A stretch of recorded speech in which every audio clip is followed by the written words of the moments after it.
Okay, so we have done one Guardians uh, story. So now what we're going to do, and I was just talking about this, we're going to do another Guardians story. And this one's a little more, and this is still, it's what I was saying about the box office, right? So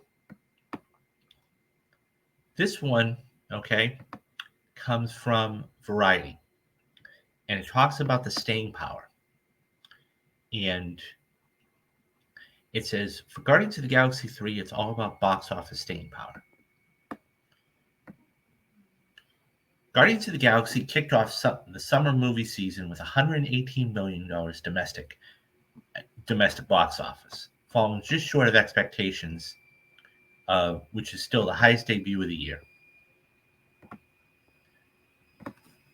There are plenty of ways to parse the initial number, but the third and final installment of James Gunn's directed Marvel trilogy, it's going to be less about the opening weekend and about the whole. And I always say this, but I'll say it after I'm done reading the piece. That's industry parlance and how sharply or not movies' ticket sales fall in their subsequent weekends or theatrical release. It's hard to knock a film that opened above $100 million. Yet analysts were expecting a stronger start for Volume 3 because it's the last of the Marvel Legacy tentpoles, at least that have been announced. And because its predecessor, Guardians 2, enjoyed a much bigger opening at 146 million. The downturn is not the problem as long as audiences keep showing up. The issue is that the pandemic film eras is Disney's MCU has suffered from a momentum problem at the box office. Recent installments started quickly, not only to run out of steam. Ant-Man and the Wasp: Quantumania in particular collapsed after scoring a trilogy debut of $106 million. Ticket sales for Paul Rudd's third standalone adventure cratered 70% in its second weekend, culminating a worrying trend from Doctor Strange Multiverse of Madness, down 67 in the second weekend, and Thor Love and Thunder, a 67.7 dip in its sophomore outing. It would be alarming for Guardians to suffer the same fate, because it was reinforced the narrative that the MCU is struggling and maintains its A-list franchise. Under Quantumania, though, fans have embraced Volume 3, which has earned an A Cinema score and 81% on Rotten Tomatoes. Although it's a positive sign that Weekend's estimate of 114 was revised to 118 after a better-than-expected turnout on Sunday. But the comic book threequel has just 2 weeks without competition, so it's this week and next week. Blockbuster season revs into high gear with Fast 10 coming on the 19th and The Little Mermaid coming on the 26th. The good news is that Volume 3 is generating very positive word of mouth, said Sean Robbins, the chief analyst at Box Office Pro. That could help it stretch its staying power to be longer than those of Quantumania and last summer's front-loaded Marvel films. David A. Gross, who runs the movie consulting firm Franchise Entertainment Research, cautions against knocking Marvel given its inevitable track record. Of the 32 films in the franchise, every single one has opened at number one, and 10 has surpassed $1 billion globally. Bear in mind, he says, for superheroes, average is the stratosphere.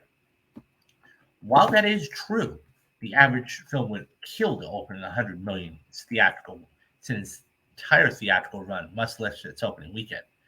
Marvel movies are held to a higher standard. That's in part because they're expensive to make and market. Guardians of the Galaxy cost $250 million to produce and roughly $100 million to promote. And because they're reliable among the highest grossing films of the year. Disney has been pumping these out 3 tentpoles a year, not including their many interconnected television series on Disney Plus, to meet the demands for fans for more and more and more superheroes. A third movie, The Marvels, starring Brie Larson, opens in November. Marvel certainly has the capacity to maintain the output of the 3 theatrical films a year, says Paul Durbin, a senior ComScore analyst.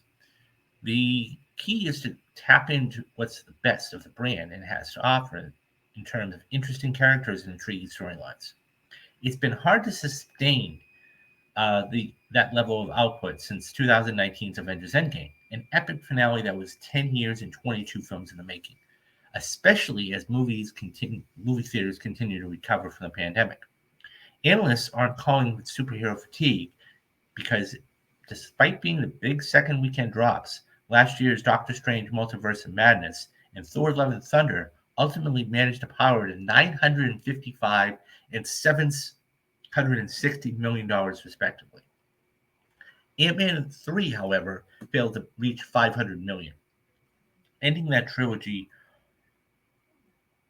and making it a rare Marvel movie to lose quite a bit of money on its theatrical run.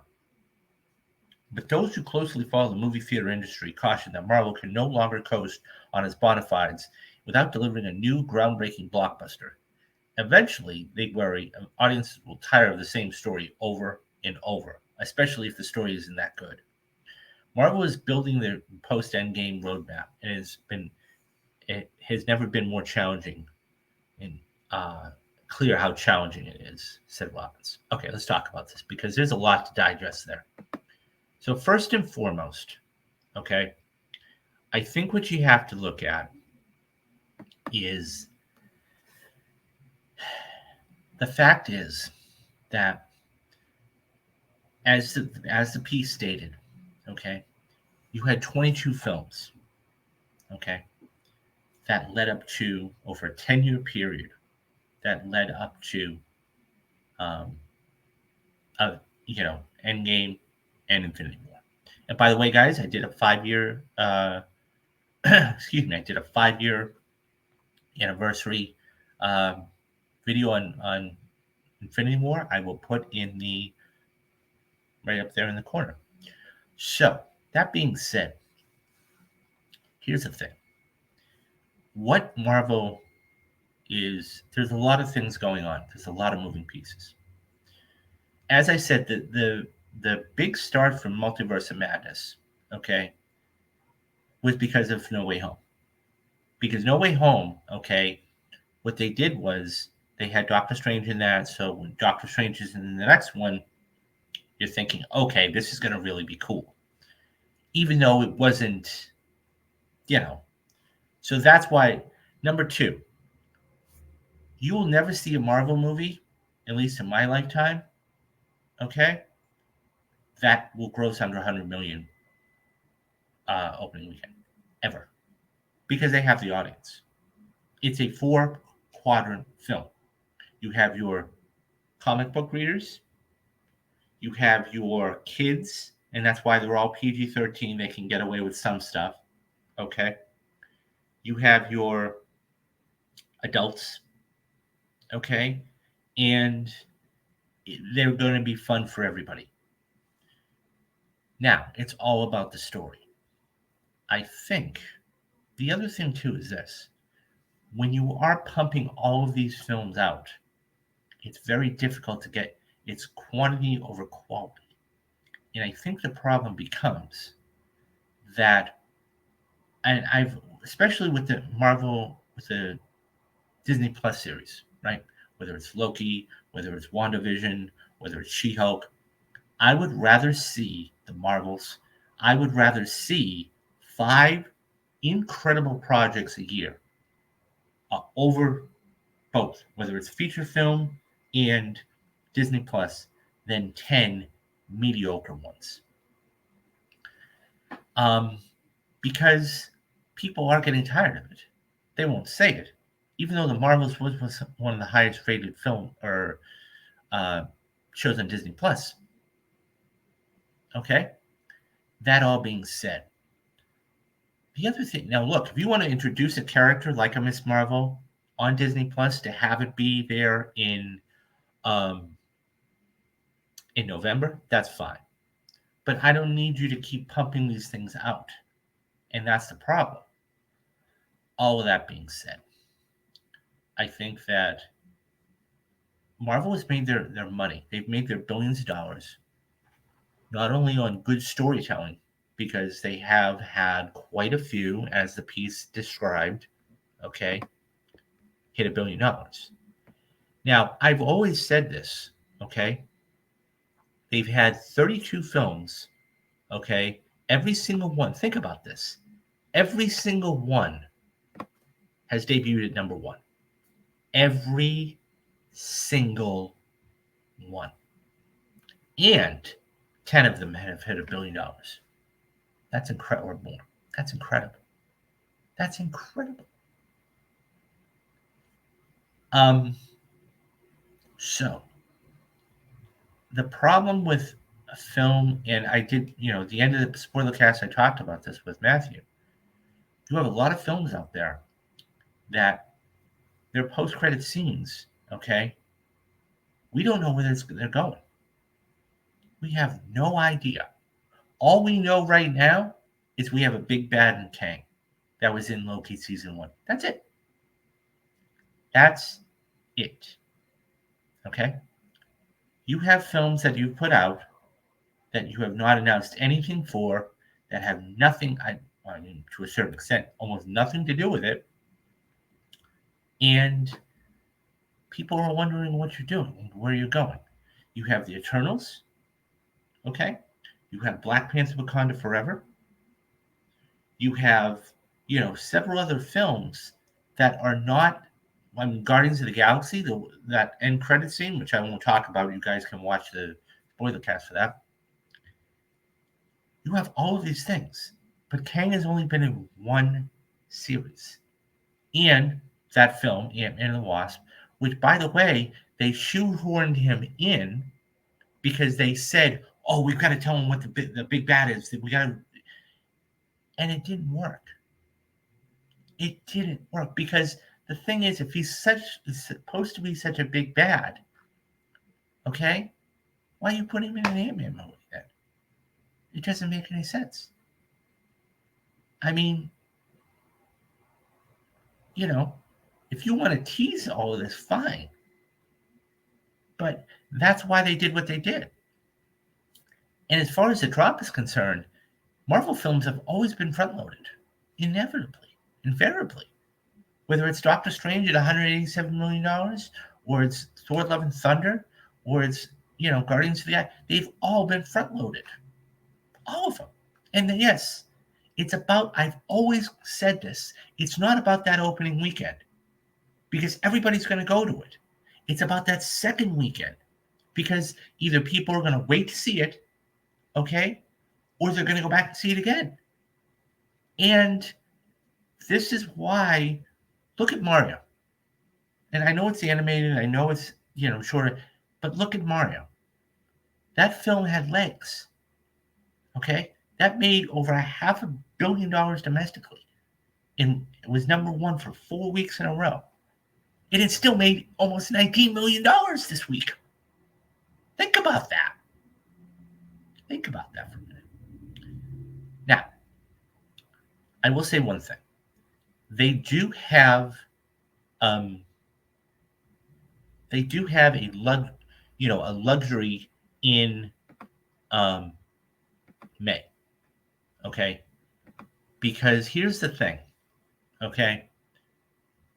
If it's going to, I said it's obviously going to win this weekend, it's going to win the next weekend. It's all going to depend on what Fast 10 does.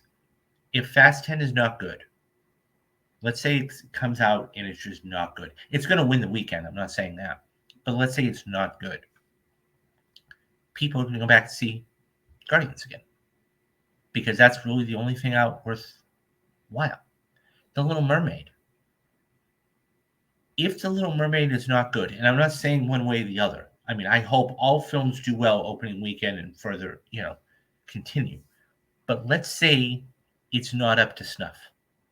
Okay, let's say it's not as good as people hoped it was going to be. Guardians still could, I think Guardians could not run the table, but make a lot of money in May. And that's something to be considered because it's going to have to, as the priest says, it's going to have staying power. And I guarantee you this is going to make only $500 million, but it's not going to make a high end of close to $1 billion.